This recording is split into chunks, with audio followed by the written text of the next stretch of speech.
महाराज जी, एक जगह लिखा है, हमने स्वयं पढ़ा है कि 1,000 चांद्रायण विधि पूर्वक करे,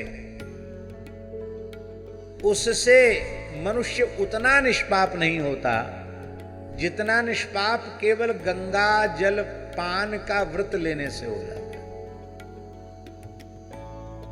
इसलिए तो आदि शंकराचार्य जी ने कहा, गंगा जल लव कणिका पीता, एक कण गंगा जल का पान कर ले। प्रियते तस्य यमेन न चर्चा, यमराज के यहां उसकी चर्चा नहीं। हम श्री अयोध्या जी आते हैं तो सरयू जी का जल ले लेते हैं, और वैसे हमेशा गंगा जल ही लेते हैं। और भगवत कृपा से, संतों की कृपा से इस व्रत को बहुत समय हो गया, शायद 2007 या 2008 से शुरू किया है। और एक महापुरुष ने पीछे पड़ के करा दिया। हमारे ब्रज के महान संत हैं परम पूज्य श्री रमन रीति वाले महाराज जी। तो हम जब भी उनके यहां जाते तो वो कहते, लो गंगा जल पियो, गंगा जल देते। और फिर कहते, आप तो गंगा जल ही पीते होंगे। मैं हाथ जोड़कर कहता, महाराज जी हमारा कोई नियम नहीं है, बस इतना है, हम बोतल वाला पानी नहीं पीते हैं। जहां से चलते वहां से पानी भर लेते हैं और वही पीते हैं, ये जो बिस्लरी वाला पानी नहीं पीते।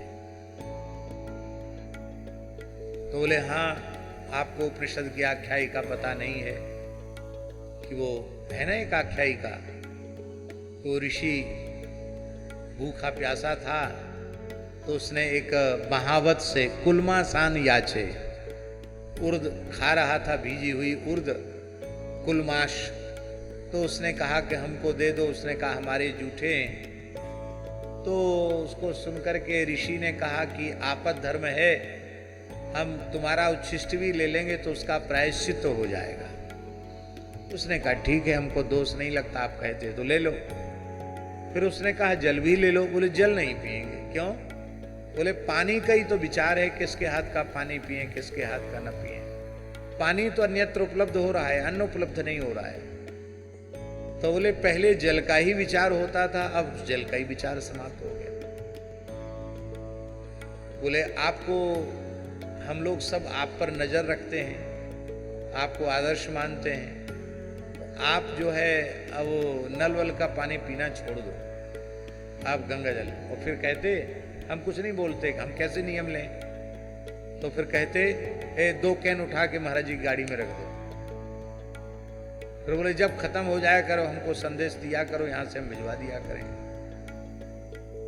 फिर बाद में हमने सोचा कि उनको बार बार परेशान करना उचित नहीं है, फिर अपने आप गंगा जी ने व्यवस्था कर ली।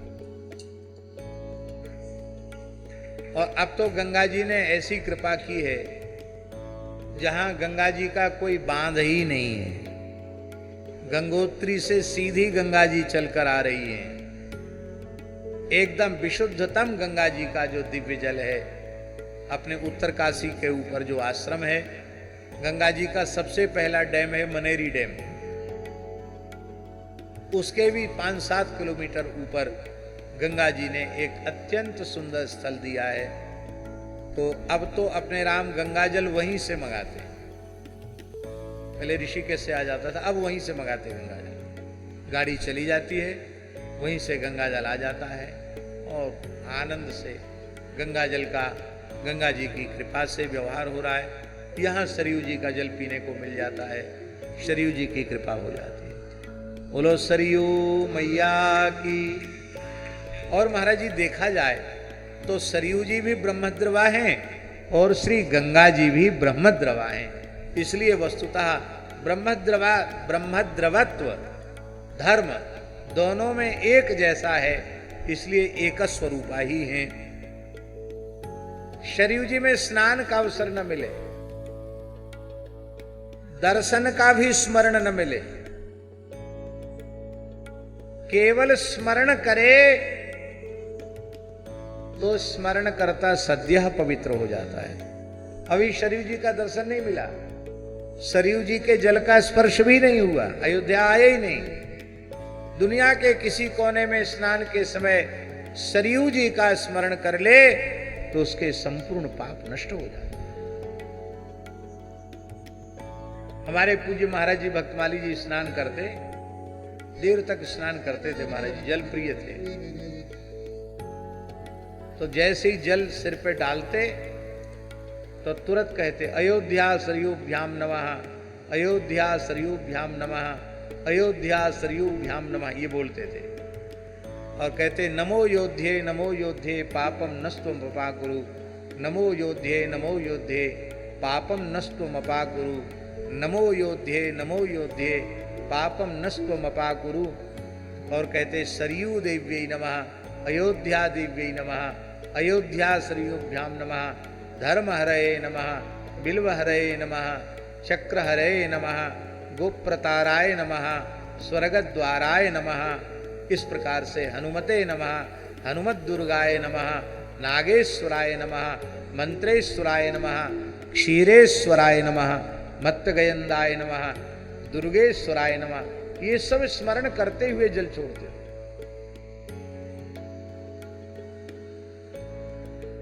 स्मरताम, और ये महाराज जी बोलने के बाद फिर कहते थे यमुना मथुराभ्याम नमः। बाद में यमुना मथुराभ्याम नमः, कहीं भी कहीं स्नान करें तो ये जरूर बोलते थे। दास को भी लगभग ऐसा ही अभ्यास है, क्योंकि जो गुरु जी से सुना वही सीखा।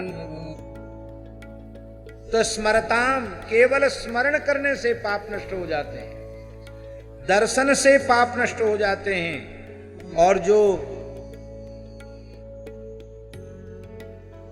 सरयू जी के जल का पान करते हैं त्वदीयम गतमत्सराः, उनका ईर्ष्या मत्सर आदि जो दोष हैं वे सब सरयू जल पान से निवृत्त हो जाते। आज भी श्री अयोध्या जी में अनेक महापुरुष ऐसे हैं जो सरयू जल पान ही करते हैं। कई महापुरुष ऐसे भी हैं अयोध्या जी के बाहर जाएंगे तो भी सरयू जल लेकर के जाएंगे, सरयू जल पान करते हैं। और इस अंश में हमारे ब्रजभूमि से अयोध्या वाले ज्यादा भाग्यशाली हैं कि सरयू जी का जल अभी भी पीने योग्य है। ये बहुत प्रसन्नता की बात है।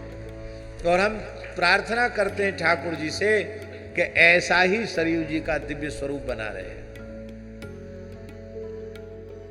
श्री अयोध्यानाथ मंदिर वाले पूज्य स्वामी जी, परम पूज्य प्रातः स्मरणीय श्री संत गोपालाचार्य जी महाराज, उनके यहां तो महाराज जी सारी रसोई ही सरयू जल से होती। स्नान करके और सब कपड़े से छान छान करके बड़े बड़े कलशों में सरयू जल लाया जाता था और उन्हीं को छान करके रखते थे। और ठाकुर जी की सेवा रसोई संपूर्ण, पीने में, खाने में, सब में केवल सरयू जल का व्यवहार। और सरयू जल की कुछ महिमा ही ऐसी है, आज भी आप सरयू जल से दाल बनाओ, भात बनाओ, आज भी सरयू जल से सिद्ध जो रसोई है वो ठाकुर जी को तो अत्यंत प्रिय होती ही है, आज भी उसका स्वाद अपूर्व होता है। अयोध्या जी का जल बहुत अच्छा है। इक्षुकांड रसो पेताम, जल नहीं ये तो गन्ने का रस है महाराज, ऐसा दिव्य जल है। सरयू जी का जल भी अत्यंत दिव्य है। देखिए कितने जन्म लग जाएंगे साधन करते करते मात्सर्य आदि दोषों से मुक्त होने के लिए, फिर भी पता नहीं कितने अंश में इन दोषों से मुक्त अंतःकरण हो पाएगा कि नहीं। लेकिन केवल सरयू जल पान कर ले, सरयू जल पान का व्रत ले ले तो उसके संपूर्ण विकार मात्सर्य आदि दोष समाप्त हो जाते हैं। इतना ही नहीं, स्तनपानम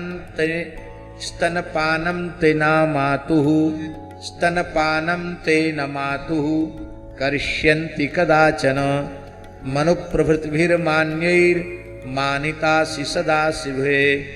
जो सरयू जल का नित्यपान का नियम लेते हैं वे कभी माता का स्तनपान नहीं करते हैं। इसका अर्थ है उनको द्वारा किसी माता के गर्भ में नहीं जाना पड़ता है, जो श्री सरयू जी के जल का पान करते हैं। एक और विशेष बात हम आपके चरणों में निवेदन करें,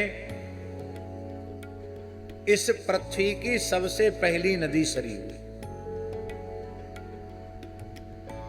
हमारे पूज्य गुरुदेव भक्तमाली जी कहते थे कि जहां जहां पुराणों में भगवान व्यास ने नदियों के महात्म्य का वर्णन किया है, वहां कई बार किसी भी तीर्थ के महात्म्य के प्रतिपादन में उसी तीर्थ को सर्वोपरि सिद्ध करने के लिए अन्य नदियों के, अन्य तीर्थों की महिमा को थोड़ा खर्ब कर दिया, उसको विशेष रूप में प्रतिष्ठित करने के लिए। लेकिन महाराज जी कहते थे कि सरयू जी की तुलना किसी तीर्थ से नहीं की गई पुराणों में, और सरयू जी की महिमा को भगवान व्यास ने, वाल्मीकि ने कहीं भी खर्ब नहीं किया है। यही सरयू जी का सबसे बड़ा महात्म्य है कि सरयू जी की महिमा ज्यों की त्यों है, सर्वोपरि है। ये आदि नदी है। आदि नदी हम क्या कहें, सृष्टि हुई ही नहीं थी तब भगवान के नेत्रों से सरयू जी प्रकट हो गए। सृष्टि के आरंभ का ये जल है। आगे प्रसंग आएगा, उस प्रसंग में हम इस बात का स्मरण करेंगे, भगवान के नेत्रों से सरयू जी कैसे प्रकट।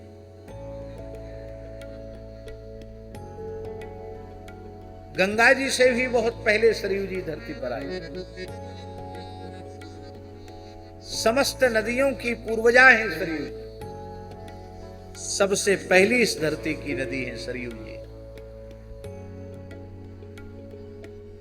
और इस धरती का सबसे पहला नगर अयोध्या है। इस धरती की सबसे पहली नदी सरयू है, और इस धरती का सबसे पहला नगर अयोध्या है। इसलिए मनुष्य मात्र की सर्वप्रथम जन्मभूमि भी अयोध्या ही। दो हाथ पैर वाले मनुष्य संसार में कहीं भी रहते हों, उनकी मूल जन्मभूमि अयोध्या ही है। मनुना मानवेंद्रेण या पुरी निर्मिता स्वयं, महर्षि ने कहा है। अयोध्या राम जी की ही जन्मभूमि नहीं है, सबकी जन्मभूमि।